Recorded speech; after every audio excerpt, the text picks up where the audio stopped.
করছিলেন কবুল করছি, বদদুয়া করছেন কবুল করতেছি। মুসা, এই জমিনকে আপনার জন্য বানায়া দিলাম, এই জমিন এখন তাইকা আপনার কথা শুনবে। সুবহানাল্লাহ বলেন। এখন আপনাকে এমন কথা দিয়া দিলাম যে এই কিছুক্ষণের জন্য জমিন আপনার কথা শুনবে, আপনার বিচার জমিনের মধ্যে প্রয়োগ করেন। সুবহানাল্লাহ। হযরত মুসা আলাইহিস সালাতু ওয়াস সালাম, আল্লাহ পাক বলছেন আপনি জমিনকে বলেন, জমিন এর বিরুদ্ধে চলে যাবে। আল্লাহু আকবার বলেন। আল্লাহ পাক জমিনের কথা কেন বলছেন? কারণ হযরত মুসা আলাইহিস সালাতু ওয়াস সালামের মানহানি করার জন্য, সম্মান করার জন্য যে বিচারের ব্যবস্থা করছিলেন, এই বিচারটাও মাটির মধ্যে পুঁততে বিচার। কথা বলেন ঠিক না বেঠিক? আল্লাহ পাক বলেন আমার নবীর মাটির মধ্যে পুঁততে কারণ তুই বিচার করবি। জমিনকে এখন মুসার জন্য বানিয়ে দিলাম, মুসা জমিনকে এখন যা বলবো তাই হইব। সুবহানাল্লাহ বলেন। হযরত মুসা আলাইহিস সালাতু ওয়াস সালাম জমিনকে বলছে কারণটা তাড়াতাড়ি গার। আল্লাহু আকবার বলেন। জমিনকে বলছে জমিন কারণকে তাড়াতাড়ি গাইরা ফেলা। জমিনকে নির্দেশ দেওয়া মাত্র সাথে সাথে তার হাঁটু পর্যন্ত জমিনে গাইরা গেছে। আল্লাহু আকবার।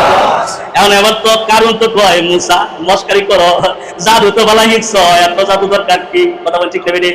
কয় মানুষ যখন বিপদ আইসা যায় তখন তার বুদ্ধি হাঁটু সাটু থেকে বের হয়ে যায়, তখন আর বুদ্ধি শুদ্ধি জ্ঞান বলতে পারে না। যখন সে সমস্যায় পড়ে যায় তখন তো তার বুদ্ধি টুদ্ধি জ্ঞান কিচ্ছু নাই। কিন্তু যখন হযরত মুসা বলে জমিন এটা গার, এই কথা বলতে এখন বুক পর্যন্ত কোমর পর্যন্ত চলে গেছে। কোমর পর্যন্ত যখন চলে গেছে কারণের ভিতরে এখন একটু ভয় জাগ্রত হয়েছে। বাপরে বাপ কি ব্যাপার, ডাই বাজাইতেছি কান তো বেশি সুবিধার মনে হইতেছে না। হযরত মুসা বলে তাড়াতাড়ি গার, বুক পর্যন্ত গেছে। আল্লাহু আকবার বলে।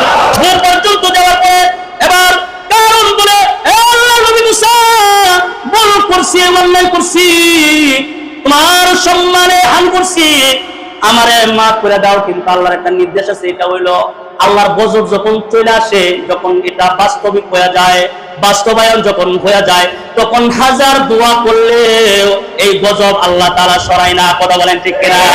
তখন আর এই গজব আর সরায় না যখন এটা বাস্তবায়ন হয়। এখন তো কারণের বাস্তবায়ন হয়ে গেছে, কারণের বুক পর্যন্ত যখন আসছে ডাক দেয়, কয় এখন আর কোনো কাজ হবে না।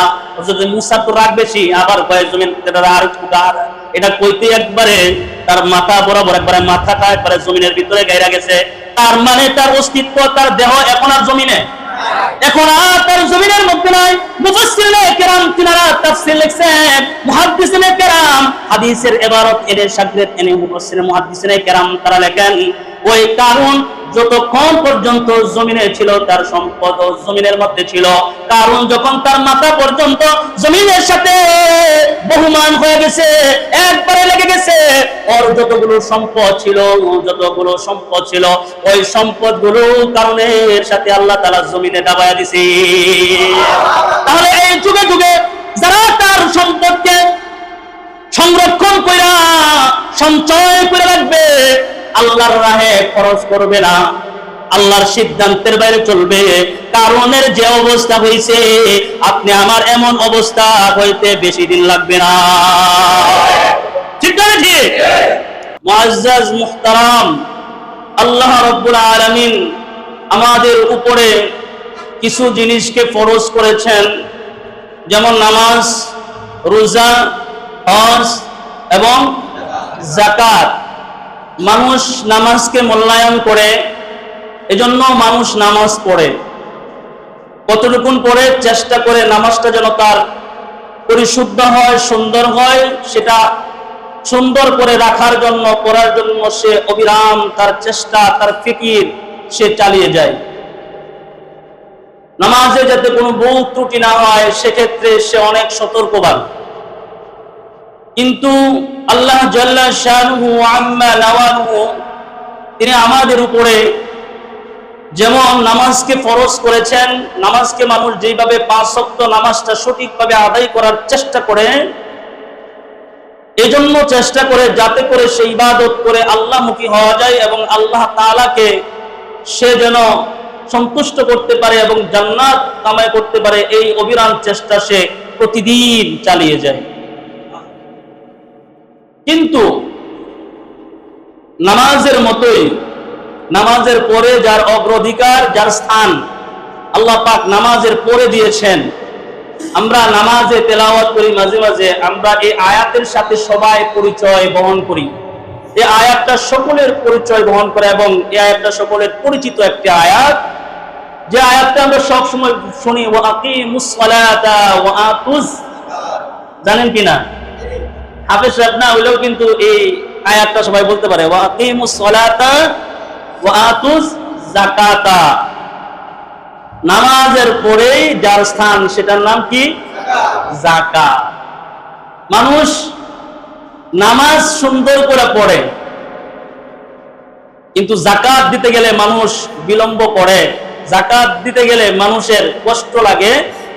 যাকাতের বিধান এটা মানুষের শুনতে গেলেও সে আগে থেকে সাইড করে কাইটা যাইবার চায়, কারণ যাকাতটা মানুষের এত পছন্দনীয় না, কারণ এটা নিজের ঘর থেকে দেওয়া লাগে, ঠিক না বেঠি? নামাজ তো আর কাউরে তেমন লাগে না, এটা অঙ্গ দিয়া করলেই হয়ে যা, কিন্তু ওটা অঙ্গ দিয়া করতে মানে হইলে হয় না, ওটা মাল দিয়া দিতে হয়। যখনই মানুষের সামনে মালের প্রশ্ন আসে, তখনই মানুষ আস্তে আস্তে কেটে পড়ার, আত্মীয়তা ছিন্ন করার, সম্পর্কটা আস্তে আস্তে করে মানুষ দূরে রাখে, কারণ সেখানে টাকার কথা উঠছে। দোস্ত, তোমার সাথে সমস্ত রকমের সম্পর্ক আমার আছে, কিন্তু দোস্ত টাকা এই সমস্ত জিনিস নিয়ে আমার কাছে আসবে না, তাহলে কিন্তু দোস্ত তোমার সাথে কিন্তু সম্পর্ক আমার থাকতো না, ঠিক না বেঠিক?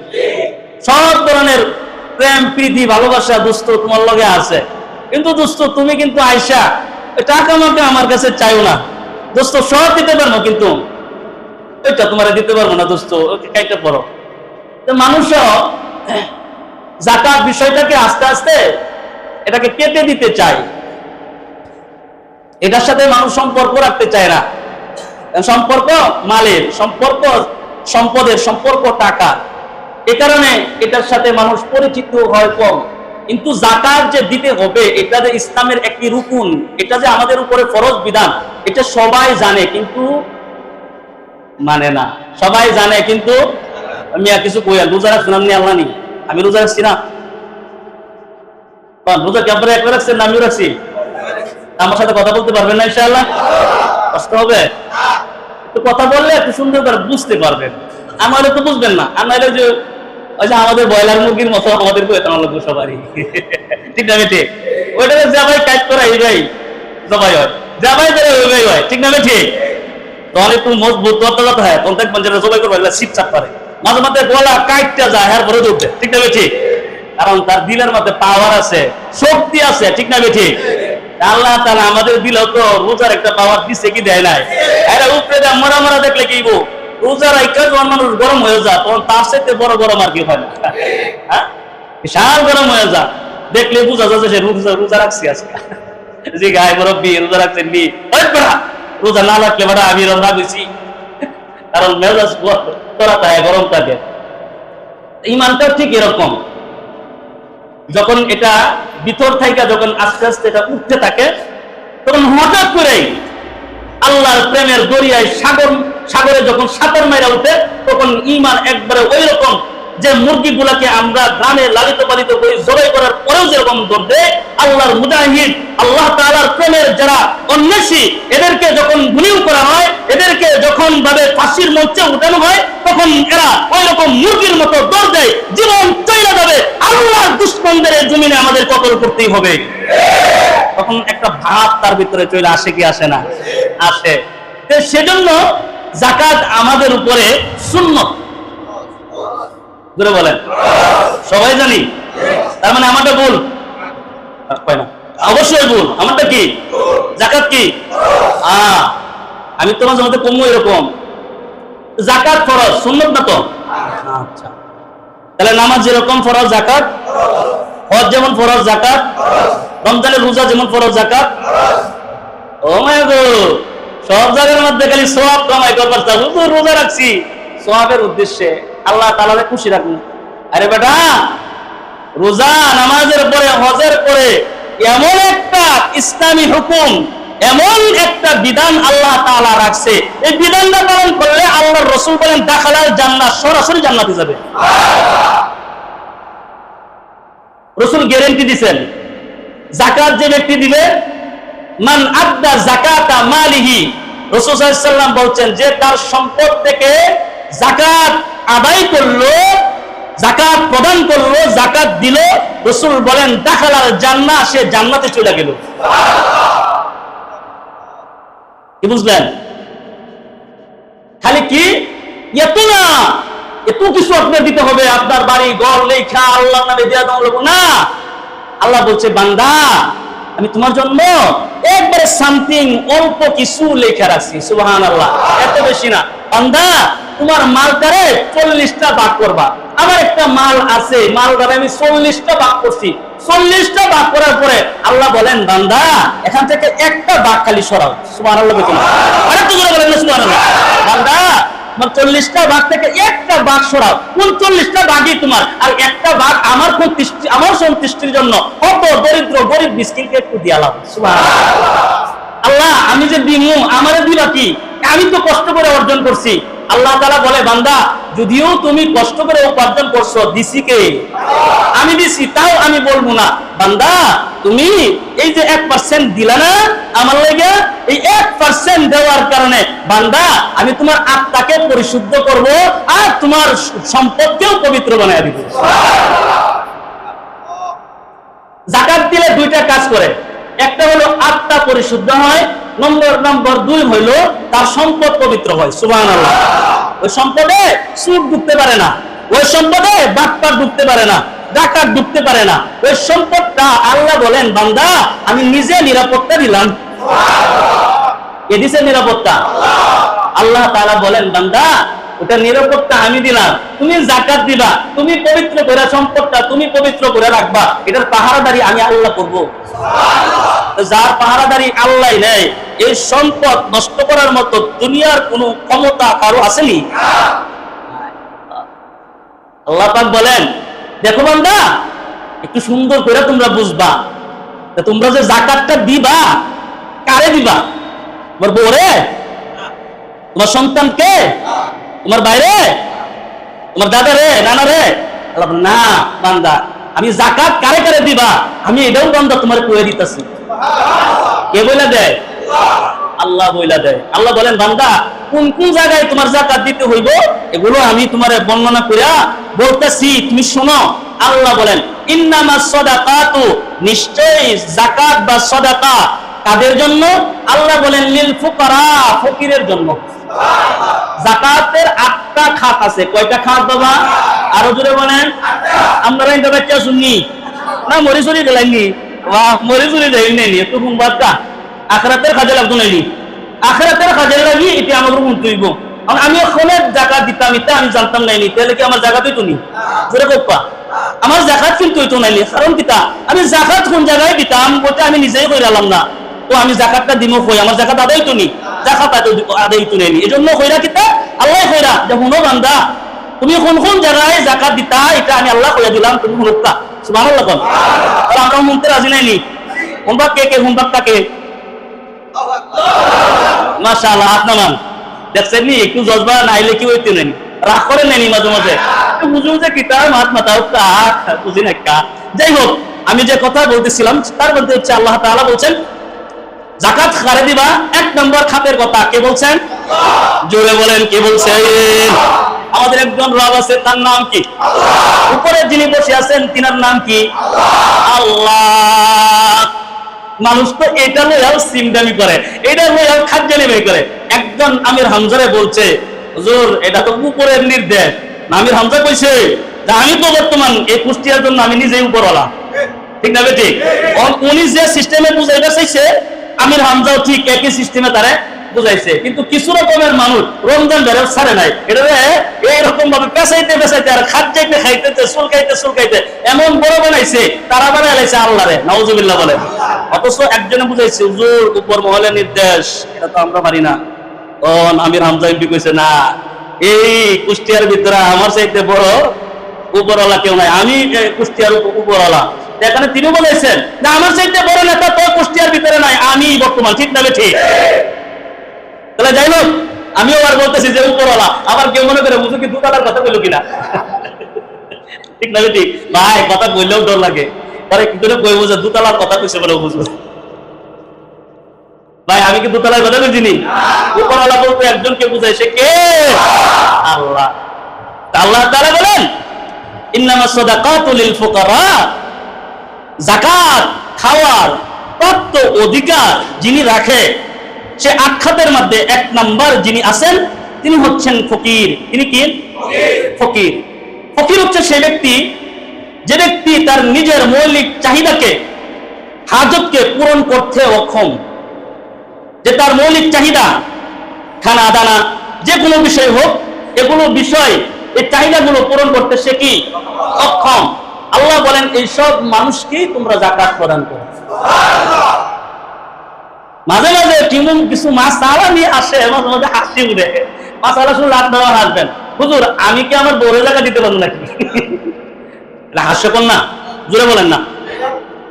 এই যে একটা প্রশ্ন, হুজুর আমি কি আমার বউকে যাকাত দিতে পারবো, এটা আসলে কি একটা হাস্যকর প্রশ্ন। বউ সকলের অধীনে থাকে, প্রত্যেকটা স্বামীর অধীনে কে থাকে?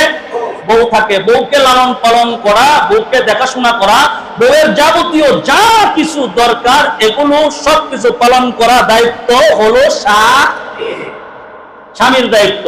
তার মানে আমার স্ত্রী আমার অধীনে, আমার স্ত্রী তো যাকাত খাওয়ার অধিকার রাখে না, ঠিক না বেঠিক? এমন প্রশ্ন না করাই। যাই হোক, এখানে দেখেন যাকাত কারে দিব, কেমন একটা মানুষের কথা বলছে আল্লাহ তাআলা, যিনি ফকির, যিনি তার চাহিদা পূরণ করতে কি অক্ষম, এমন লোককে তোমরা যাকাত দাও। ইন্নামাস সাদাকাতু লিল ফুকারা ওয়াল মাসাকিন, যারা মিসকিন তাদেরকে যাকাত দাও। ওয়াল আমিলিন, যাকাত তাদের জন্য যারা সরকারিভাবে যাকাত আদায় করে, যাকাত আদায়কারী ব্যক্তি যিনি মানুষের ঘরে ঘরে প্রান্তে প্রান্তে যাইয়া যাইয়া মানুষের যাকাত হিসাব কইরা এটাকে সংরক্ষণ কইরা রাইকা সরকারি ফান্ডে জমা রাখে, এমন ব্যক্তিকে যাকাত দাও। সুবহানাল্লাহ। ওয়াল মুআল্লাফাতি কুলুবুহুম,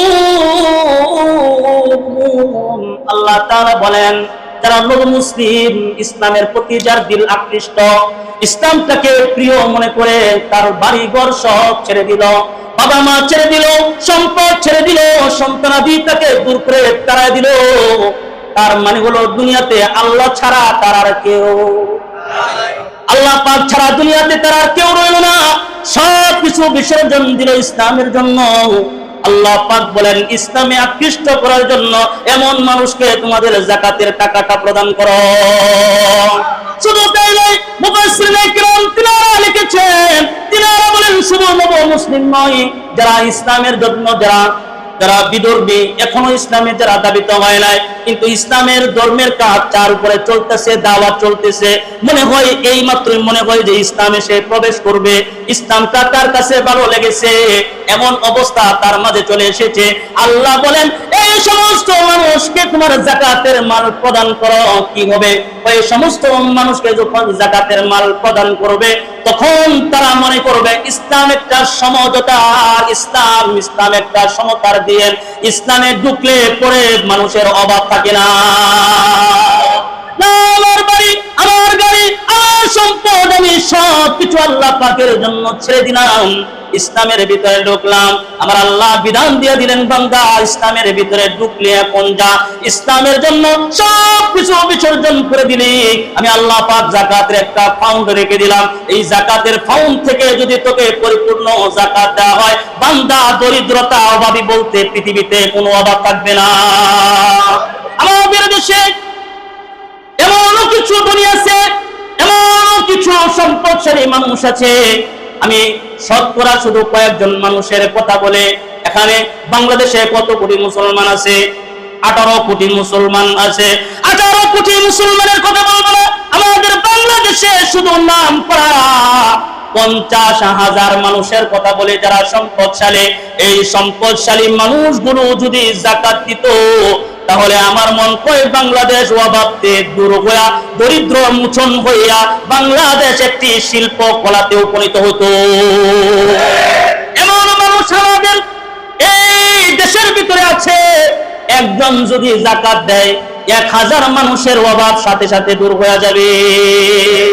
একজন মানুষ যদি হিসাব করে ওর যাকাত বের করে 1000 মানুষের খাবার দাবার, 1000 মানুষের কর্মস্থান, 1000 মানুষের ব্যবস্থা কিন্তু একটা মানুষ যাকাত দিলে হয়ে যায়। আল্লাহু আকবার বলে। তারা মনে হয় যাকাত দেয়। আইলা কি ফকিন্নির বাচ্চা, ফকিন্নি গুলা, ওরা তো বড় ফকিন্নির বাচ্চা, ফকিন্নি কমু কেন লাগে? ফকিন্নির বাচ্চা তো এই জন্য কোয়া হইতেছে না যে তোমরা সম্পদ দিছে আল্লাহ, সম্পদ বানাইছো, তোমার উপরে যাকাত ফরজ হয়েছে, তুমি যাকাত হিসাবে 50 টাকা 100 টাকা ফকির মিসকিনকে দিয়ে দাও। তোমার এই লালতের টাকার প্রতি আল্লাহ তাআলার কোনো দরদ থাকতে পারে না। কথা বলেন ঠিক না বেঠিক? তোমার এই লালতের টাকার মধ্যে কোনো ফকির মিসকিন পছন্দ করবে না কোনোদিন, কারণ তুমি তার হকই তো বুঝাই দিতে পারো নাই। তুমি তারে কি করুণা করো? আল্লাহ বলে যাকাত করুণার বিষয় না, অধিকারের বিষয়, পাওয়ার বিষয়, হকের বিষয়। তুমি করুণা করলে তোমার যাকাত কোনোদিন আদায় হবে না। তুমি কি কইলাম? তুমি অনেক বছর ধরে ডাক্তারের কাছে যাচ্ছ, ঠিক আছে, তোমার প্রতি আমার খুব কষ্ট লাগছে, নাও তোমার এই পয়সাটি আমি দিচ্ছি। না, ইসলাম বলে না। যেরকম অসুস্থ সে থাকুক না কেন, আগে তার প্রাপ্য তার কাছে বুঝে দাও, পরে সে চিকিৎসা করবে কি করবে না এটা তার বিষয়, একান্ত বিষয়। কথা বলেন ঠিক না বেঠিক? এটা তার একান্ত বিষয়। আগে তার প্রাপ্য গ্রাহকের কাছে পৌঁছে সুবহানাল্লাহ কইতেন না নি? যাকাত মনে করছেন ওই যে দোকানের ভিতরে সাইনবোর্ড লাগাইয়া দিছে, এখানে যাকাতের শাড়ি লুঙ্গি পাওয়া যায়। আমি মিছা কথা বলছি? কিছু গ্রাহক দিছে দিয়া কই আমাকে একটা 100 টাকার লুঙ্গি দাও, কই আমার 150 টাকার একটা শাড়ি দাও। ঠিক না? আল্লাহ বলে ফাইজলামি করস, কথা কয় না। এটা আল্লাহর সাথে ফাইজলামি। এটা কি? এটা আল্লাহর সাথে ফাইজলামি ছাড়া কিছু না। আল্লাহ কই বেটা ফাইজলামি করস? আমি কইছি বেটা 2.5 টাকা দিবি, 2.5% দিবি, আর তুই বেটা যাকাতের শাড়ি আর যাকাতের লুঙ্গি লইয়া যাস বেটা। একবারে ফেরেশতারা যদি অনুমতি দিত তাহলে মনে হয় একটা থাপড়ায় একবারে রোজার মাসে পাগলা বানায়। কথা বলে ঠিক না বেঠিক? ওটা আল্লাহর বিধানে ফাইজলামি করস। কেউ যদি তার মনিবের সাথে ফাইজলামি করে তাহলে মনিব কি তারা বালাস হয়ে দেখবো নাকি? ফাজিল বিয়াদব, আমার বাড়ি থেকে বের কর, আমার ঘরে খায়, আমার ঘরে খাইকে আমার ফাইজলামি করে, কইব কি করবো না? আল্লাহ তাআলা কো ফাইজলামির জায়গা না, এটা না আমার বিধান। এই বিধান কিরকম বিধান একটু সামনে কমু, তুই যে ওয়াজ করবো বুঝতেছি না, যে অনুযায়ী থেকে বেরিয়েছে সময় একটু 47 হয়ে গেছে। কিতা কইম? আচ্ছা একটু লাগাতার বলতে তাই আলহামদুলিল্লাহ বলেন, এইভাবে করলে পরে সময় এমনি যাবো গা। কিন্তু কথাগুলো গুরুত্বপূর্ণ কিনা? কথা বলেন। যাকাতের শাড়ি আছে না নাই? দেয় কি দেয় না? না এটি উৎপাদন হইতো নি? হ্যাঁ, এটি রমজান মাসে উৎপাদন হয়। একবারে প্রত্যেকটা একটা আল্লাহর বলি জিন্দাউলি লাইব্রেরি থেকে, জিন্দাউলি লাইব্রেরি থেকে এগুলো ডাইরেক্ট একবার আসে, আইসা আইসা হাতে পৌঁছা যায়। এমন যাকাত কি তারা দেয়, আরে বাবা, আরে বাবা, আরে যাকাত দেয়। কথাটা মনে হয়ে গেছে, কইতাম নি? জোরে কোন কইতাম নি? কারণ আয়া মুসারে বলতেছে, মুসা, হযরত মুসা আলাইহিস সালাতু ওয়াস সালামের একবার নিকটতম আত্মীয়। কারণ আয়েশা বলে, মুসা আপনি আমার জন্য দোয়া করেন আল্লাহ তাআলার কাছে। কি দোয়া করতাম? তাড়াতাড়ি আল্লাহর কাছে দোয়া করেন, মানুষের এই কষ্ট, এই অভাব, এই অনটন, এই দুর্দশা আমার দেখে আর সহ্য হয় না।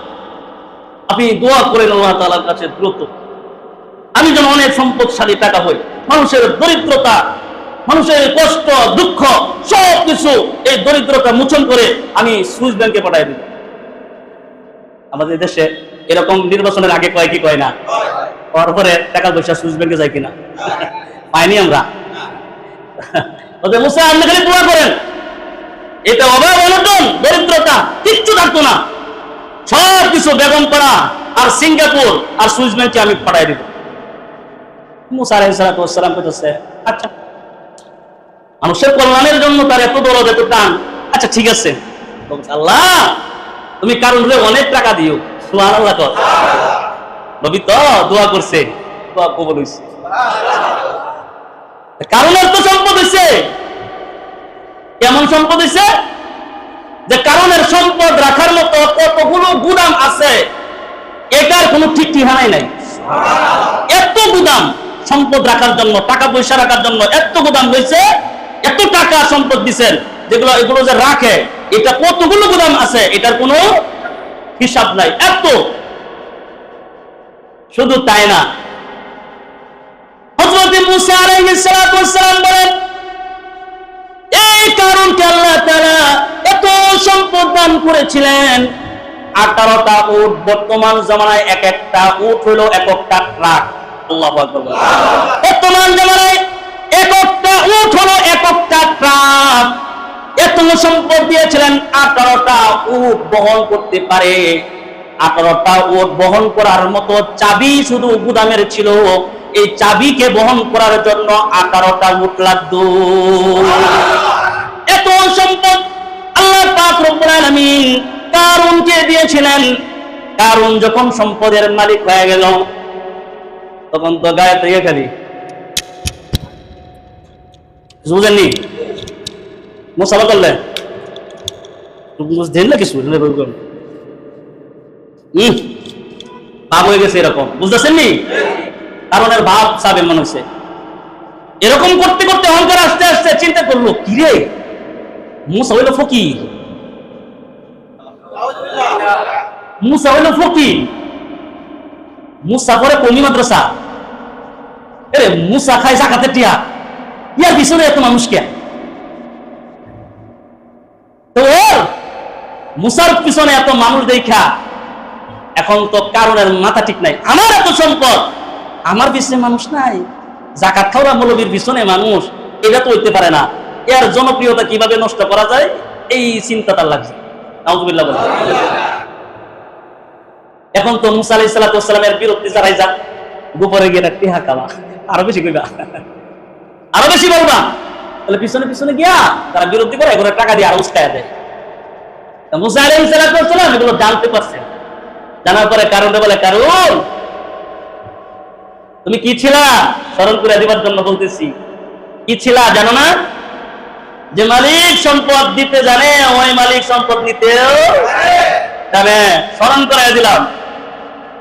কারণ সম্পদ আছে, দুনিয়া সাজাও, আখেরাতের কথা একটু স্মরণ রাখো। সুবহানাল্লাহ। দুনিয়া লাগবো, দুনিয়াতে লাগাও, বা আখেরাতটাও একটু মনে রাখো, স্মরণ রাখো। সব এভাবে দৌড়ায় না। তুমি না মানে কথা দিছিলা, তুমি টাকা বলা বলে এই করবা সেই করবা, গরিব মিসকিন দারিদ্রতা কিছুই থাকবে না।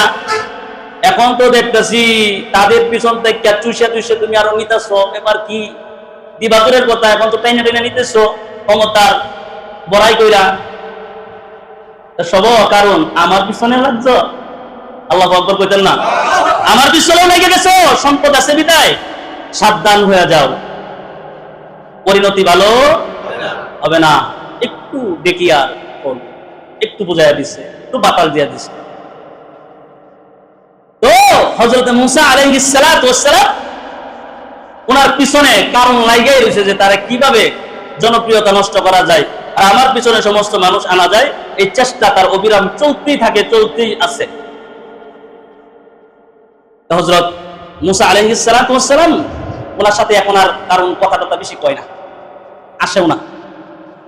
কিন্তু আবার কাছাকাছি যখন আহে তখন এমন ব্যবসা দেখায় যে মুসা আলাইহিস সালাম ছাড়া তার কোনো গতি নাই। হযরত মুসা আলাইহিস সালামকে ওনার সবকিছু সম্মান নষ্ট করবে, এই জন্য একজন মহিলার ডাইকে আনছে, আইনা বলছে যে তোমার যত সম্পদ লাগে তুমি নিয়ে নাও, কিন্তু সাক্ষী একটা দিবা, কি? যে মুসা আমার সাথে জিনা করছে। মুসা আমার সাথে কি করছে? জিনা করছে। তুমি এটা খালি কইবা, যা চাও তাই দিমু। মেয়েরা ফিট করছে, সেটিং করছে, কইরা মজলিস ব্যবস্থা করছে। ওই মজলিসের প্রধান অতিথি হিসাবে হযরত মুসা আরে আনছে। সুবহানাল্লাহ। হযরত মুসা আলাইহিস সালামের মজলিসের প্রধান অতিথি, প্রধান বিচারপতি ওনারে ডাইকে আনছে অতিথি হিসাবে, আপনি বিচার করে দেন। তো মুসা আলাইহিস সালাম এসে বলে, কারণ কি আর লাগে এখানে মানুষ জমায়েত করছে, কি করবা? ওই এক মহিলা আমার কাছে অভিযোগ করেছে, অভিযোগ এটা আপনি একটু মীমাংসা করে দিলেন। হুজুর আমি আপনাকে অনেক ভালোবাসি, হুজুর আমি আপনাকে অনেক ভালোবাসি, হুজুর আপনাদের ছাড়া আমার ভালো লাগে না, আপনি আমার জন্য একটু দোয়া করেন। এটা পর পর হইতেছে এই মহিলাটা আমার কাছে অভিযোগ করছে, একজন সম্মানী ব্যক্তি, একজন সম্মানী ব্যক্তি অত্র এলাকার ভিতরে এই মহিলাটার সাথে খারাপ আচরণ করেছে, কি না করেছে, এটা কি বিচার হবে আপনি একটু বিচার করে দিন।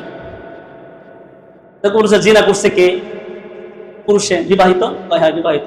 তাহলে রসম, রসম কি তা ওই ঘরে কোমর পর্যন্ত মাটির মধ্যে গাইরা, তারপরে অর্ধ যে শরীর আছে এটা পাথর মাইরা সংসার চা করবা, এটা তার মৃত্যুদণ্ড। কোন পর্যন্ত উঠবো? কবর পর্যন্ত। কোন পর্যন্ত? কবর পর্যন্ত। পরে কয় বিচারটা অনেক সুন্দর হুজুর, কিন্তু মনে করেন এই কাজটা আপনি করছেন, নাউজুবিল্লাহ বলেন, কাজটা কি করছে? তো মনে করেন কাজটা আপনি করছেন, কারণে কিরকম ভাবটা দেন, একটা ধমক যে মারছে, বেয়াদব তুই এটা আমারে কিভাবে বলস? হুজুর যদি আপনি করে থাকেন তাহলে কি বিচার করবেন? রসুল তো একটাই, আল্লাহর ফয়সালা একটাই, বিবাহিত কোন পুরুষ যদি জিনা করে প্রকাশ্যে ডেকে এনে ধরে মাটি খুঁড়ে এর কোমর পর্যন্ত গেড়ে তারপরে পাথর মেরে সংসার করার কথা বলা ঠিক না? আমি নবী বললেন যে বিচার উল্টে যাবে ভবিষ্যৎটা এরকম। তো মহিলা তো কথা নাউজুবিল্লাহ বলে, মহিলা দাঁড়াইছে, বলো তুমি সাক্ষী দাও। মহিলা দাঁড়াই বলতেছে সালাতু ওয়াসসালামু আলাইকা ইয়া মুসা কালিমুল্লাহ,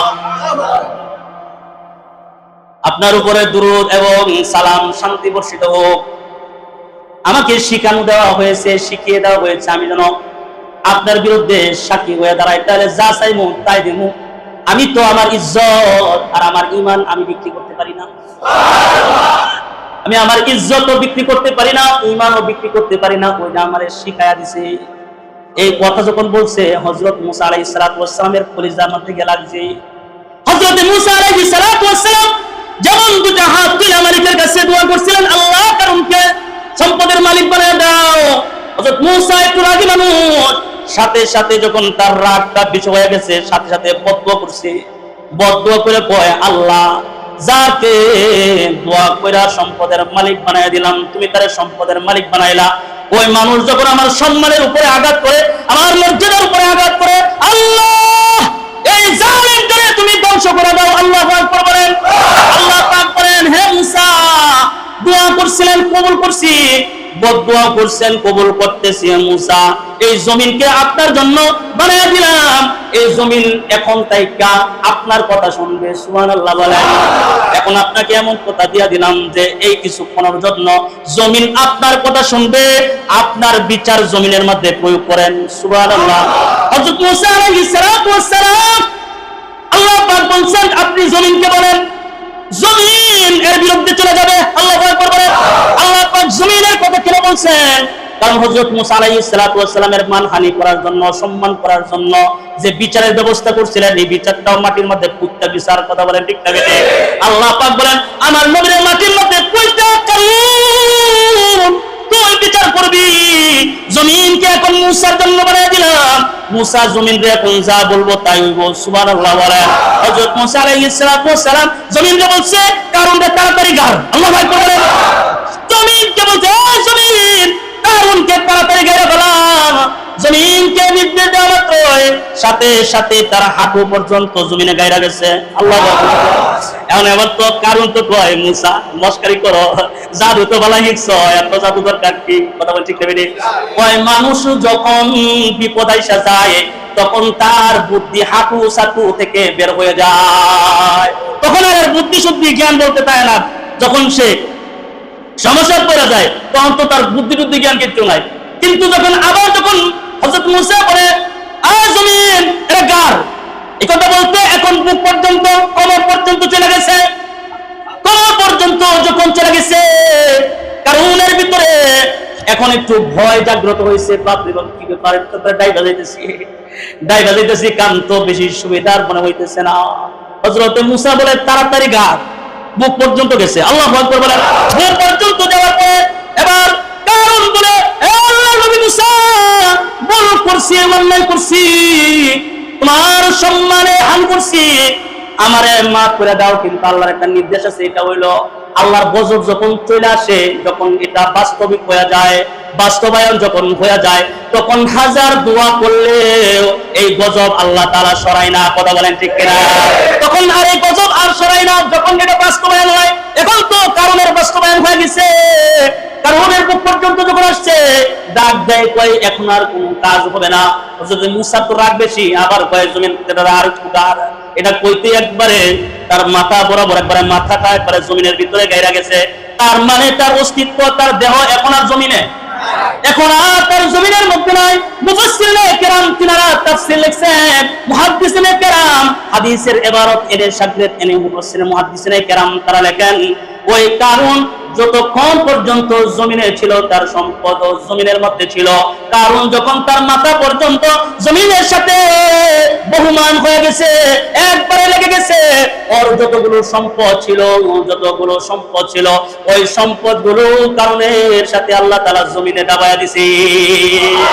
তাহলে এই যুগে যুগে যারা তার সম্পদকে সংরক্ষণ কইরা সঞ্চয় করে রাখবে, আল্লাহর রাহে খরচ করবে না, আল্লাহর সিদ্ধান্তের বাইরে চলবে, কারণের যে অবস্থা হয়েছে, আপনি আমার এমন অবস্থা হইতে বেশি দিন লাগবে না।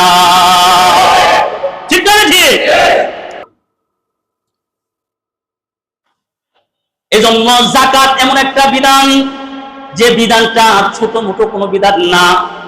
যদিও এটা আপনার সম্পদের কথা আমি আরো সুন্দরভাবে বুঝাইছিলাম, 40টা ভাগ করে মাত্র একটা দিবা, এটা লাগার কথাই না। ঠিক না?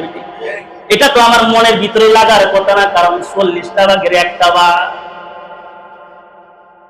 এই একটা ভাগ আল্লাহর রাস্তায় দিবা, এটা তো তোমার দিলে লাগার কথা না।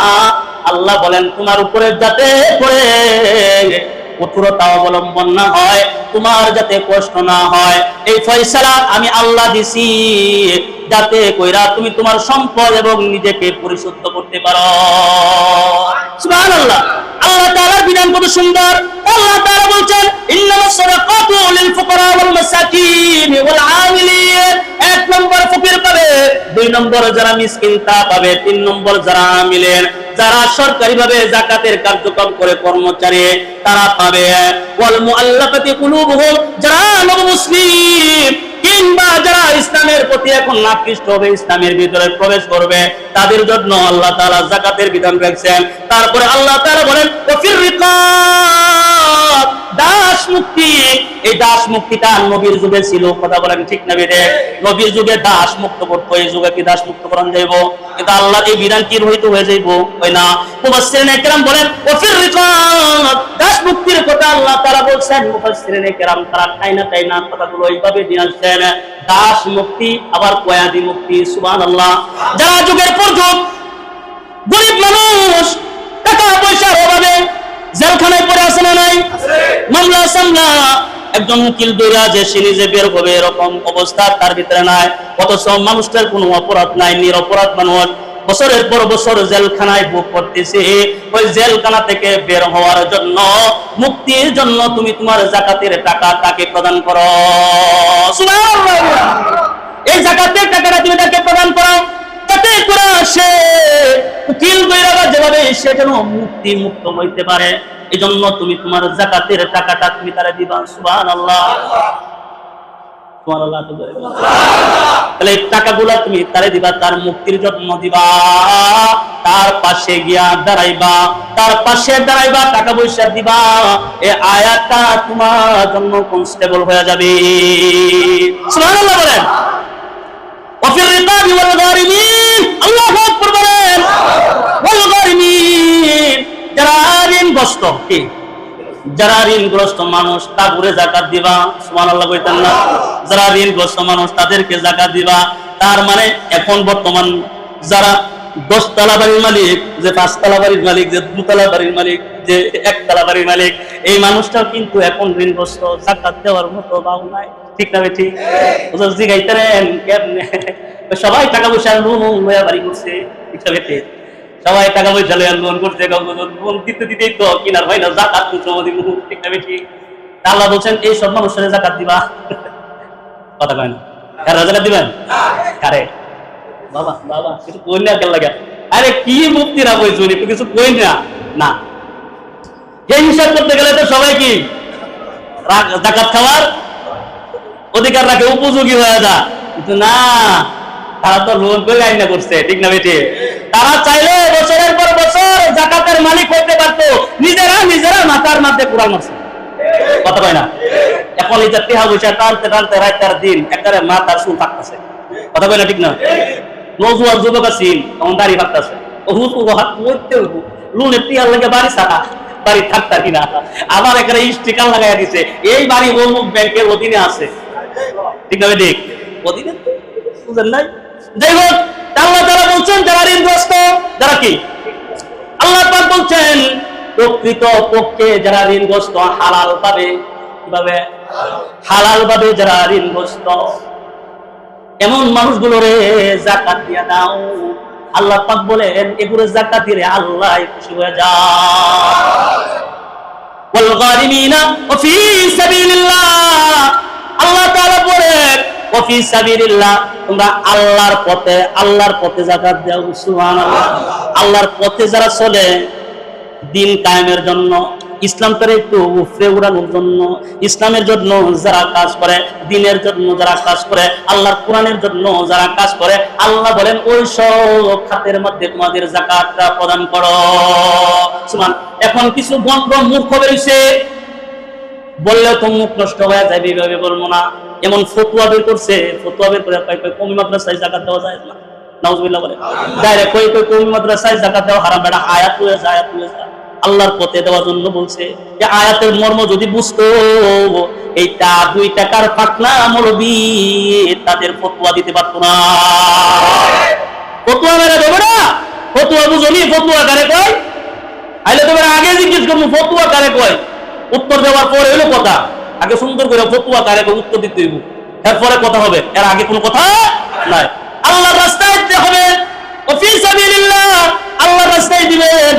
যারা কোরআন শরীফ পড়ে, বাপ অনেক ছাত্র আছে যে ছাত্রগুলা হাদিসের দরসের কিতাবগুলো কেনার মতো তার বাপ মার সামর্থ্য নাই, ঠিক না ঠিক? বাপ মার সামর্থ্য নাই, কয়টা কিতাব কিনা করবো? এবার এদেরকে আপনি কিতাব কিনে দেন পড়ার জন্য, যাকাত তো আদায় হবে, পাশাপাশি দ্বীনি ইলম শিক্ষার জন্য, ফরজ বিধানের জন্য সওয়াব হবে, ঠিক না ঠিক? ওয়া ফি সাবিলিল্লাহ, আল্লাহ পাক বলেন আল্লাহর পথে যাকাত দিবে। ওবিনিস সাবিল, আল্লাহ তাআলা বলেন যারা যারা মুসাফিরের হাতে, মুসাফির কেমন মুসাফির?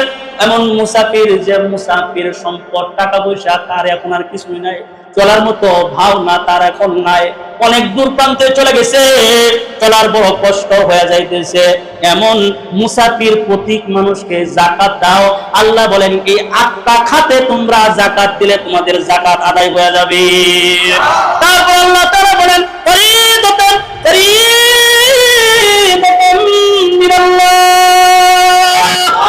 আল্লাহ পাক বলেন এটা আমার পক্ষ থেকে একবারে লিখিতভাবে বিধান, ফরিদাতান মিনাল্লাহ। সুবহানাল্লাহ বলেন, এটা আমার পক্ষ থেকে নির্ধারণ করে দিছি তোমাদের উপরে ফরজ বিধান। সুবহানাল্লাহ, এই ফরজ বিধান তোমাদের জন্য আমি লিখা দিছি, নির্ধারণ করে দিছি। এইটাকে তোমরা বানানি মনে করবা না, এটা যে বানায় রাখছি আমি আল্লাহ বানাইছি এরকম মনে করবা না, আমি আল্লাহ এটা লিখা রাখছি।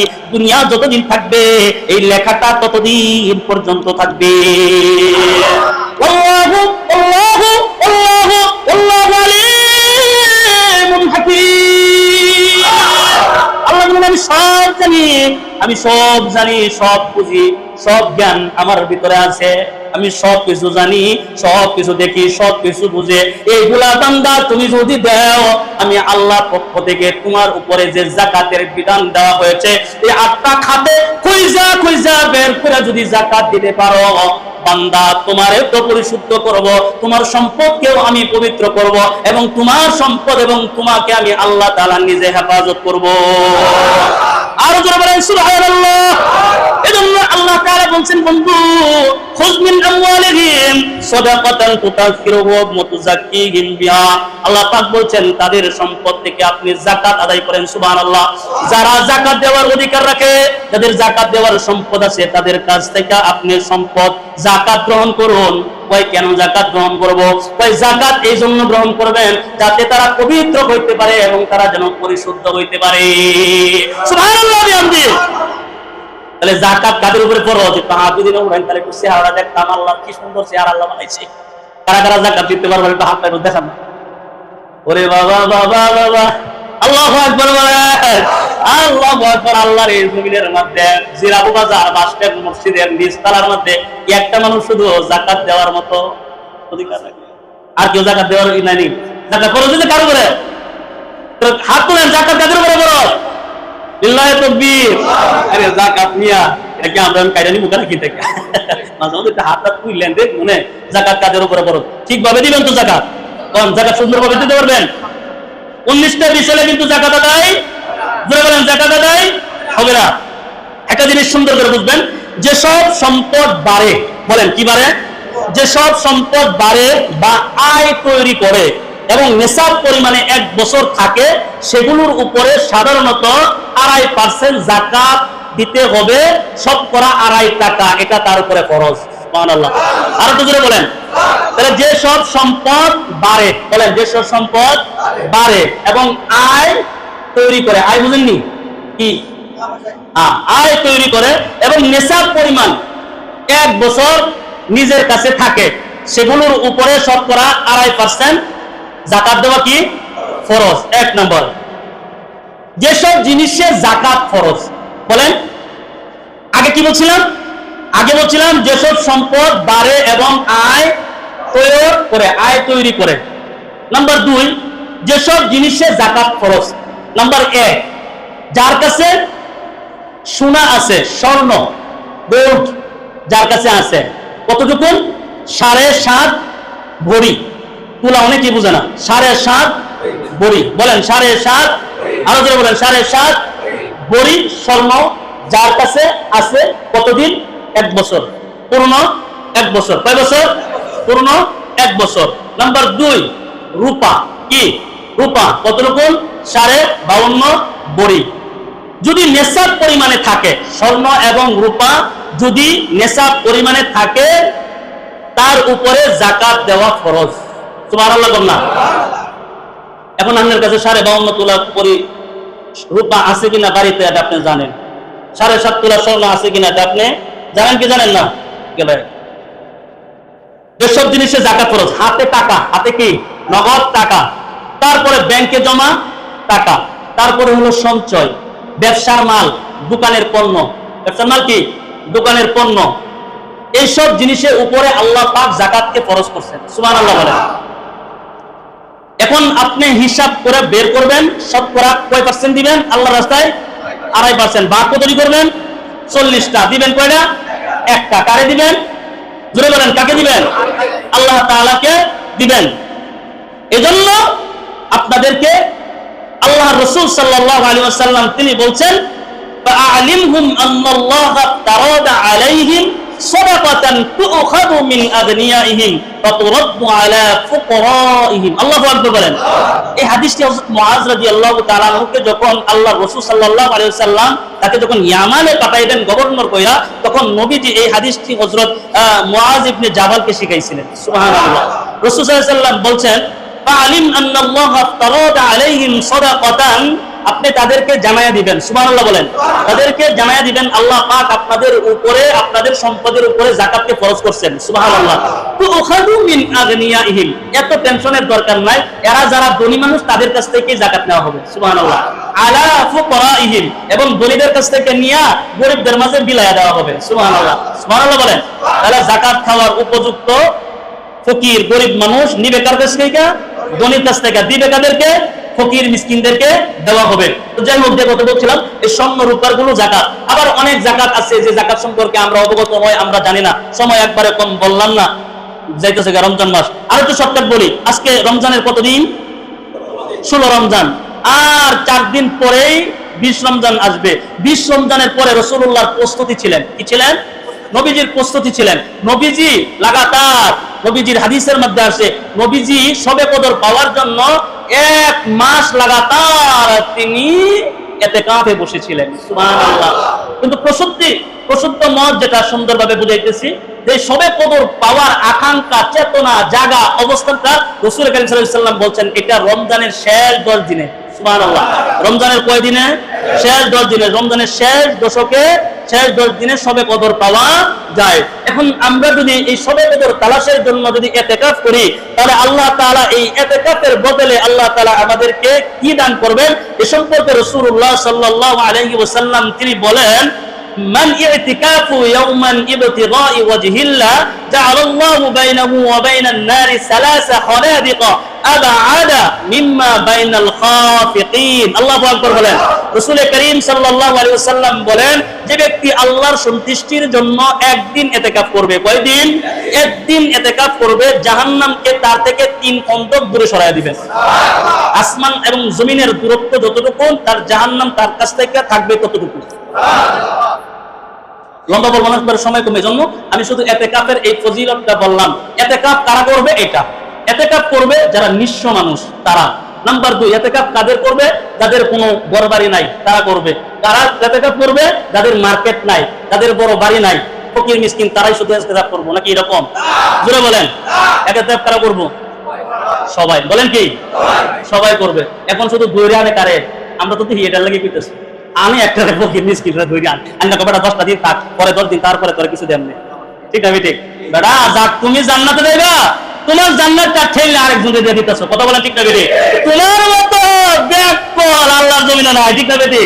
তোমার জান্নাত তুমি আরেকজনকে ঠেলে দাও। বেটা, আল্লাহ পাক তোমার জন্য এখানে রাখছেন ইতিকাফ শবে কদর পাওয়ার জন্য। সুবহানাল্লাহ।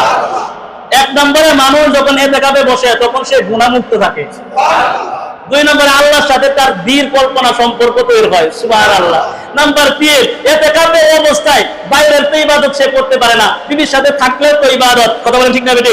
সন্তানকে লালন পালন করাও তো ইবাদত। বাইরের যত ইবাদত আছে, জানাজা আছে, যেগুলো ইতিকাফকারী বান্দা সে গেরা ওখানে উপস্থিত হতে পারে না, আল্লাহর রাসূল বলেন ইতিকাফকারী অবস্থায় বাইরের যত নেক আমলের সওয়াব আল্লাহ তাআলা ইতিকাফকারীর অবস্থায় বসায়া আল্লাহ তাআলা সওয়াব দান করবে। সুবহানাল্লাহ। ওই সওয়াব নিতে কারা কারা রাজি আছেন? তা তুলেন। রাজি আছেন তো ইনশাআল্লাহ? 20 তারিখে যেদিনকে রমজানের 20 হবে, 20 রোজা হবে, সূর্য পশ্চিমে ডলার আগে আগে মসজিদে আসবে। হবে সূর্য আসরের পরে প্রস্তুতি নিয়ে মসজিদে ঢুকবেন, সূর্য ডুবার আগে বের হয়ে যাইবে। রমজানের শেষ দিনে সূর্য ডুবার পরে, আগে ঢুকবেন, সূর্য ডুবার পরে বের হবেন। আল্লাহ পাক আমাদেরকে বুঝার আমল করবার তৌফিক দান করুক।